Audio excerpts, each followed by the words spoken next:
ഒരു online business ചെയ്യാൻ താല്പര്യമില്ല. അങ്ങനെയാണെന്നുണ്ടെങ്കിൽ ഞാനിവിടെ കുറച്ച് സ്റ്റെപ്സ് കാര്യങ്ങൾ പറയുന്നുണ്ട്. ഇങ്ങനെ ചെയ്ത് നിങ്ങൾ പോകുകയാണെന്നുണ്ടെങ്കിൽ നിങ്ങൾക്കൊരു ഓൺലൈൻ ബിസിനസ് സ്റ്റാർട്ട് ചെയ്യാം. അപ്പം നേരെ നമുക്ക് വീഡിയോയിലേക്ക് കിടക്കാം.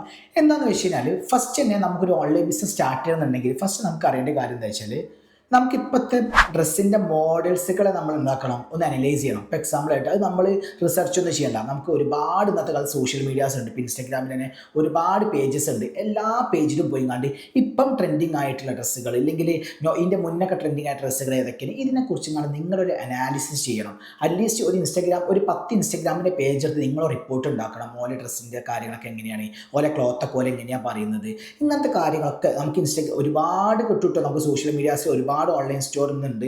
അപ്പോൾ നമുക്ക് ഏതൊരു യൂട്യൂബ് ചാനലിൽ പോയി കഴിഞ്ഞാലും നിങ്ങൾക്ക് കാര്യങ്ങൾ കാണാൻ പറ്റും. എങ്ങനെയാണ് ഓരോ ക്ലോത്തിൻ്റെ കാര്യങ്ങൾ, ഓരോ ബിസിനസ്സിൻ്റെ കാര്യങ്ങളൊക്കെ നോക്കിയിട്ട് നിങ്ങൾക്ക് അതിനനുസരിച്ച് ചെയ്യുക. അങ്ങനെ നമ്മൾ മോഡൽസിനനുസരിച്ച് നമ്മൾ പോകാൻ വേണ്ടി ശ്രമിക്കുക. ഡ്രസ്സസിൻ്റെ ഒക്കെ കേസിൽ നിങ്ങളൊരു മോഡൽ ട്രെൻഡ് ഓഫ് ഡ്രസ്സാണ് നിങ്ങൾ സെല് ചെയ്യാൻ ഉദ്ദേശിക്കുന്നതെന്നുണ്ടെങ്കിൽ നിങ്ങൾ ട്രെൻഡിനനുസരിച്ച് പോകുക. അല്ലെങ്കിൽ നിങ്ങളൊരു നോർമൽ ടൈപ്പ് ഓഫ് ഏത് സമയത്ത് ഇടാൻ പറ്റുന്ന ഒരു ക്ലോത്തിൻ്റെ ഡ്രസ്സസ് നിങ്ങൾ ഉദ്ദേശിക്കുന്നതെന്നുണ്ടെങ്കിൽ അത് നിങ്ങൾക്ക് ആ രീതിയിലുള്ള കോമ്പറ്റീറ്റേഴ്സിനെ കണ്ടുകൊണ്ട് ഇങ്ങനെ അനാലിസിസ് ചെയ്യുക. ഇതാണ് ഫസ്റ്റത്തെ കാര്യം. എന്താ വെച്ചാൽ ഈ അധികം ആൾക്കാർ, ഞാനിപ്പോൾ കുറേ ആൾക്കാരായിട്ട് ഈ ഓൺലൈൻ ബിസിനസ് ചെയ്യുന്ന ആൾക്കാരെ കണക്ട് ചെയ്തിട്ടുണ്ടായിരുന്നു. അപ്പോൾ മെയിനായിട്ട് എന്താ വെച്ചാൽ ഓർക്കൊക്കെ പറ്റിയ മിസ്റ്റേക്സ് എന്താണെന്ന് വെച്ച് കഴിഞ്ഞാൽ, ഇപ്പോൾ എക്സാമ്പിളായിട്ട് പറയാം, എനിക്ക് അറിയുന്ന ഒരാൾ തന്നെയുണ്ട്. ഇവർ ചെയ്ത കാര്യം എന്താണെന്ന് വെച്ച് കഴിഞ്ഞാൽ, ഇപ്പോൾ നോർമലി അവിടെ പോയിട്ട് ബൾക്ക് എമൗണ്ടിൽ ഇപ്പം നമുക്ക് ഫോണിലൊക്കെ നമുക്ക് വീഡിയോസ് കാണിച്ചു തരും. ഈ ഫോണിൽ വീഡിയോസ് കാണിച്ചിട്ട് ഇയാൾ എന്ത് ചെയ്ത് സെയിം സാധനം തന്നെ ബൾക്കായിട്ട് ഓർഡർ ചെയ്ത സമയത്ത് ഒരു മൂപ്പര് ഉദ്ദേശിച്ച ക്ലോത്തിൻ്റെ സൈസോ അല്ലെങ്കിൽ ആ ഒരു മെറ്റീരിയൽസ് ഒന്നല്ല കിട്ടിയത്. പല സൈസും പല കാര്യങ്ങളൊക്കെ കാര്യങ്ങളൊക്കെ കിട്ടിയത്. അത് ദൂരത്തുനിന്ന് ഇപ്പം സ്ഥലത്തു നിന്ന് അങ്ങോട്ട് ഇമ്പോർട്ട് ചെയ്യുന്നതാണ്. അപ്പോൾ എന്താണെന്ന് വെച്ച് കഴിഞ്ഞാൽ ഇങ്ങനെ വരുന്ന സമയത്ത് നമുക്ക് പ്രോപ്പറായിട്ട് നമ്മൾ പൈസ പോകാൻ നല്ല രീതിയിൽ ചാൻസ് ഉണ്ട്. അപ്പോൾ ഇനീഷ്യലൊക്കെ നമുക്ക് എറണാകുളം അതേപോലെ പാലക്കാട് ഇവിടെയൊക്കെ നല്ല നല്ല ക്ലോത്തിങ്ങിൻ്റെ ഇതൊക്കെ ഉണ്ട്. നിങ്ങൾ റിസർച്ച് ചെയ്താൽ മതി എന്തൊക്കെ കാര്യങ്ങളാണെന്നുള്ളത്.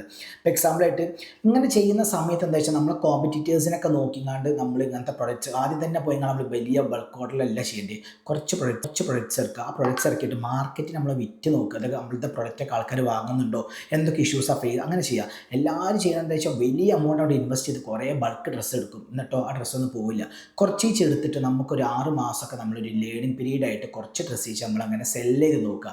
ഫസ്റ്റത്തെ നിങ്ങൾ ഡ്രസ്സ് എടുക്കാൻ പോകുന്ന സമയത്ത് നിങ്ങൾ ആ ഒരു സ്ഥലത്ത് പോയിട്ട് നിങ്ങൾ മെറ്റീരിയൽസും നിങ്ങൾ പറഞ്ഞ കാര്യങ്ങളൊക്കെ ക്ലിയർ ആയിട്ടുള്ളതാണോ എന്നുള്ളത് നോക്കി ട്രസ്റ്റ് ആയതിനു ശേഷം മാത്രമേ നിങ്ങൾ എന്ത് ചെയ്യാൻ വേണ്ടി പറ്റുള്ളൂ. നിങ്ങൾ ഫോണിൽ കാണിച്ച ഡ്രസ്സസൊക്കെ നിങ്ങൾ നോക്കിയിട്ട് ശരിയല്ല. പിന്നെ നിങ്ങൾക്ക് എന്താക്കുക, ഫോണിൽ കാണിച്ചു തരുന്ന ഡ്രസ്സ് കാര്യങ്ങളൊക്കെ നോക്കിയിട്ട് നിങ്ങൾക്ക് എന്താക്കുക ഇങ്ങോട്ടേക്ക് എടുപ്പിക്കുക. അപ്പോൾ അത് ഞാൻ നേരത്തെ പറഞ്ഞ മാതിരി വാങ്ങേണ്ട സ്ഥലങ്ങൾ ഇടയ്ക്കെന്ന് വെച്ചാൽ ബാംഗ്ലൂരിലുണ്ട്, അതേപോലെ തന്നെ എറണാകുളം, ഇവിടെയൊക്കെയാണ് കുറേ ആൾക്കാർ പോയിങ്ങാണ്ട് ചെയ്യുന്നത്. അങ്ങനെ നിങ്ങൾ ചെയ്യുന്ന യൂണീക്നെസ്സോ കാര്യങ്ങളുണ്ടെങ്കിൽ ഈ മാനുഫാക്ചർ ചെയ്യുന്ന ഓരോട് സംസാരിച്ച് നിങ്ങൾക്ക് പറ്റുന്ന രീതിയിലുള്ള കാര്യങ്ങളൊക്കെ അറേഞ്ച്മെൻറ്റ്സ് ചെയ്ത് കഴിഞ്ഞാൽ എന്താണെന്ന് വെച്ചാൽ നിങ്ങൾക്കൊരു USP ഉണ്ടാവും. നിങ്ങളുടെ പ്രൊഡക്റ്റ് ഇറക്കാൻ നിങ്ങൾക്കൊരു USP വേണം. ഒന്നില്ലെങ്കിൽ നിങ്ങളുടെ സിസ്റ്റം നിങ്ങളുടെ കാര്യങ്ങൾ വെച്ചിട്ട് ഓണായിട്ട് നിങ്ങൾക്ക് എന്താക്കുക ഒരു മാനുഫാക്ചറിങ് കാര്യങ്ങളൊക്കെ ഓരോരുത്തന്ന് പറഞ്ഞ് നിങ്ങൾക്ക് ആ രീതിയിലുള്ള പ്രൊഡക്ട്സ് ഒക്കെ ഉണ്ടാക്കാം. ഇതെങ്ങനെ മാർക്കറ്റ് ചെയ്യണമെന്ന് വെച്ച് കഴിഞ്ഞാൽ ഇപ്പോൾ ഞാൻ എക്സാമ്പിളായിട്ട് നിങ്ങൾ പറഞ്ഞു തരേണ്ട ആവശ്യമൊന്നുമില്ലല്ലോ. ഇപ്പോൾ എക്സാമ്പിളായിട്ട് ഇപ്പം നമ്മൾ മാർക്കറ്റ് ചെയ്യേണ്ട രീതി എന്ന് പറഞ്ഞു കഴിഞ്ഞാൽ പ്രോപ്പറായിട്ട് സോഷ്യൽ മീഡിയ ഇപ്പം കുറേ ടൈപ്പ് ഉണ്ട്. 1-2 മെത്തേഡ് ഞാൻ പറഞ്ഞുതരാം. ഇപ്പോൾ സോഷ്യൽ മീഡിയ ഇൻസ്റ്റാഗ്രാമിലൂടെ നമുക്ക് മാർക്കറ്റ് ചെയ്യാം. ഇപ്പോൾ സ്റ്റാർട്ടിങ്ങിന് അപേക്ഷിച്ച് നോക്കുന്ന സമയത്ത് ഇൻസ്റ്റാഗ്രാമിൽ ഇട്ടതിന് ശേഷം നമുക്ക്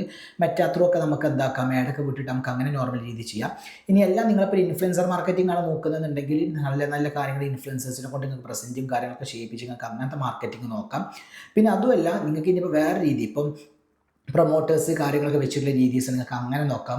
പക്ഷേ ഏതായാലും ഇതൊക്കെ ഉണ്ടെന്നുണ്ടെങ്കിൽ സെയിൽസാണ് പ്രൈമറി ഫോക്കസ്. അപ്പോൾ അതിന് നിങ്ങളതായിട്ടുള്ള സ്ട്രാറ്റജി നിങ്ങൾ എന്താക്കണം, മെയിൻറ്റെയിൻ ചെയ്യണം. കാരണം ഒരു സ്ട്രാറ്റജി ഇല്ലാതെ ബിസിനസ്സിലേക്ക് ഇറങ്ങിയത് നിങ്ങൾക്കറിയണം. ഒന്നില്ലെങ്കിൽ മറ്റാത്തുള്ള ഇൻഫ്ലുവൻസർ മാർക്കറ്റിൽ ഇങ്ങനെ പ്രൊമോട്ടറെ വെച്ചിട്ട് പിന്നെ അതേപോലെ തന്നെ ഇങ്ങനെയൊക്കെ നമുക്ക് സോഷ്യൽ മീഡിയ നിങ്ങൾക്ക് ഒരു വാട്സപ്പ് കമ്മ്യൂണിറ്റി ഒക്കെ ഉണ്ടാക്കിയിട്ട് നമ്മളെ പ്രൊഡക്ട്സുകളൊക്കെ നമ്മൾ അങ്ങനെ അതിലേക്ക് സെല് ചെയ്തിട്ട് നിങ്ങൾക്ക് കച്ചവടമൊക്കെ, കാരണം കുഴപ്പമില്ലാത്ത രീതിയിൽ നമ്മൾ ഹാർഡ് വർക്ക് ചെയ്യാന്നുണ്ടെങ്കിൽ നല്ല രീതിയിൽ പ്രോഫിറ്റ് കിട്ടുന്ന ഒരു ബിസിനസ്സാണ്. ഈ ഡൗട്ട്സോ കാര്യങ്ങളൊക്കെ ഉണ്ടെന്നുണ്ടെങ്കിൽ എൻ്റെ കമൻറ്റ് ബോക്സിൽ ചോദിച്ചാൽ മതി. ഞാൻ നിങ്ങൾക്ക് എന്താക്കി തരാം, റിപ്ലൈ തരാം. Anyway, good bye.